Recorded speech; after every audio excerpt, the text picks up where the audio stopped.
Hari ini kita akan belajar bertumbuh sebagai keluarga Allah. Bacaan Alkitab, Yohanes 15 ayat 1 sampai 8, Lukas 8, dan Mazmur 1 ayat 1 sampai 6. Setiap orang mempunyai definisi masing-masing tentang keluarga yang berbahagia. Mungkin ada yang berpikir bahwa keluarga yang berbahagia adalah keluarga yang berkecukupan secara ekonomi. Tidak heran jika banyak orang yang bekerja keras membanting tulang demi kesejahteraan keluarganya. Mereka berusaha memberikan yang terbaik bagi keluarganya.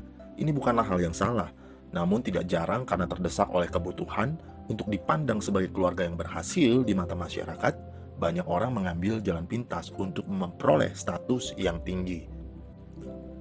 Dalam ajaran Kristen, yang menjadi dasar kebahagiaan keluarga bukanlah materi, tetapi takut akan Tuhan. Sia-sialah usaha manusia yang mengumpulkan banyak harta duniawi siang dan malam, tetapi tidak menempatkan Tuhan dalam kehidupannya sebagai prioritas utama dengan bersandar pada kebenaran firman Tuhan, serta bertumbuh makin menyerupai Kristus dalam setiap aspek kehidupannya.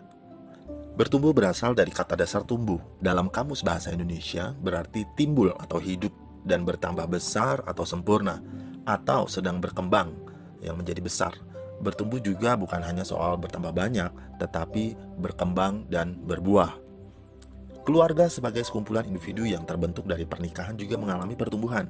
Misalnya, bertambahnya jumlah anggota keluarga, berkembangnya hubungan sosial dalam komunikasi antar individu yang satu dengan yang lainnya, yaitu dalam relasi antara suami istri, mertua menantu, maupun orang tua dan anak.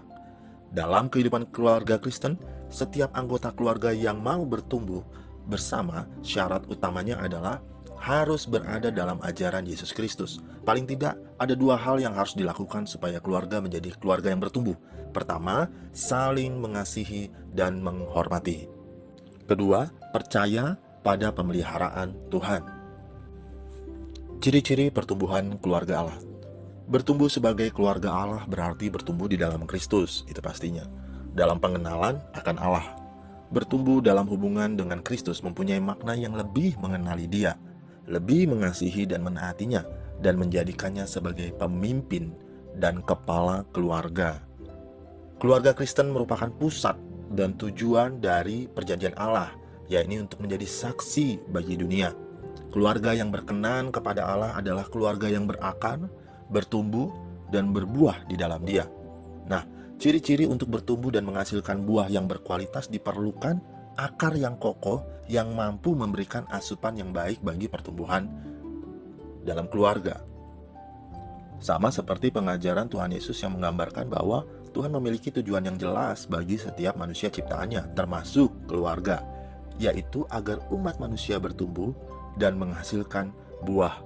Di dalam Yohanes 15 ayat 1-8 tentang pokok anggur yang benar. Berakar. Berakar menunjuk pada pohon dan tanaman lain yang akarnya tertancap jauh di dalam tanah. Akar merupakan bagian dari tumbuhan yang memungkinkan dia untuk hidup. Sama halnya dengan keluarga yang berakar dalam Kristus. Keluarga akan mampu menghadapi setiap persoalan yang dihadapi dalam keluarga. Keluarga yang berakar dalam Kristus berarti, pertama, menjadikan firman Allah sebagai tempat tinggal keluarga. Keluarga perlu terbiasa dengan isi Alkitab, pola-pola dari firman Allah. Berada dalam rumah firman Allah berarti keluarga memahami cara pandang kepada dunia dari perspektif iman dan dari sudut pandang kasih Allah. Yang kedua, keluarga menyampaikan pengalaman imannya kepada anggota keluarganya. Penekanannya bukanlah ikatan biologis, melainkan nilai-nilai Kristiani, impian-impian, motif-motif Kristiani dari pengalaman yang dialami oleh keluarga sebelumnya. Hal ini sangat penting dalam proses orang dewasa membentuk kehidupan rohani generasi selanjutnya. Bertumbuh. Beberapa aspek pertumbuhan dalam keluarga adalah sebagai berikut. Keluarga sebagai tempat bernaung kudus. Artinya keluarga memberi perlindungan terhadap nilai-nilai yang merusak budaya keluarga, misalnya kekerasan, perselisihan, pertengkaran, dan sebagainya. Jadi keluarga menjadi contoh sebagai pelaku firman yang menyatakan kasih. Kedua, keluarga yang menyambut kehadiran Allah dalam kehidupan sehari-hari. Misalnya, menghadirkan simbol atau objek yang dapat mengingatkan kehadiran Allah. Ketiga, keluarga yang mencari tuntunan Allah yang dilakukan dalam pertemuan keluarga secara rutin setiap hari. Yang terakhir, keluarga yang menopang kehidupan religius atau rohani masing-masing anggota keluarganya. Misalnya melalui sharing bersama, berbincang-bincang, nasihat, kemauan untuk saling mendengarkan, atau berdoa bersama. Hambatan yang menyebabkan orang Kristen tidak bertumbuh adalah kurangnya respon terhadap firman Tuhan, seperti yang tertulis dalam Lukas 8 ayat 4-15. Nanti kita akan bahas lebih dalam. Berbuah, pertumbuhan tanpa buah adalah tiada guna. Berarti dia tidak bertumbuh. Demikianlah Allah menghendaki agar manusia menghasilkan buah. Buah yang dikehendaki Allah dihasilkan oleh manusia adalah melakukan kehendaknya, sehingga manusia menjadi kesaksian bagi sesama di dunia ini yang mencerminkan kasih Allah. Seperti apa buah yang dihasilkan dalam keluarga? Yang pertama, pencerminan kasih Allah dalam kehidupan sebagai pewujudan nyata realisasi keluarga Allah. Dari tolak iman, keluarga perlu menatap pengasuhan fisik, emosi, sosial, rohani untuk menyatu dengan Allah. Keluarga yang mempunyai berbagai kesempatan alamiah yang sangat melimpah untuk mencerminkan kasih Allah sebagai disiplin rohani. Kedua, penerimaan dan komitmen yang merupakan suatu kemauan untuk saling menerima tanpa syarat setiap anggota keluarga atau pribadi dalam kasih agape, kasih Allah. Ketiga, ada pengukuhan dan pendorongan antar keluarga untuk menemukan kelebihan dan bakat masing-masing agar dikembangkan sebagai karunia Tuhan. Dalam Yohanes 15 ayat 1-8, pengajaran Yesus tentang pokok anggur yang benar menggambarkan kehidupan umat Allah yang diingini oleh Tuhan, yakni berakar, bertumbuh, dan berbuah di dalam Dia. Yesus menggambarkan dirinya sebagai pokok anggur yang benar, dan pemilik yang mengurus pokok anggur ini adalah Allah. Tujuan dari setiap pokok anggur ialah berbuah. Karena itu, ranting-ranting tidak bisa terpisah dari pokok anggur untuk bisa berbuah.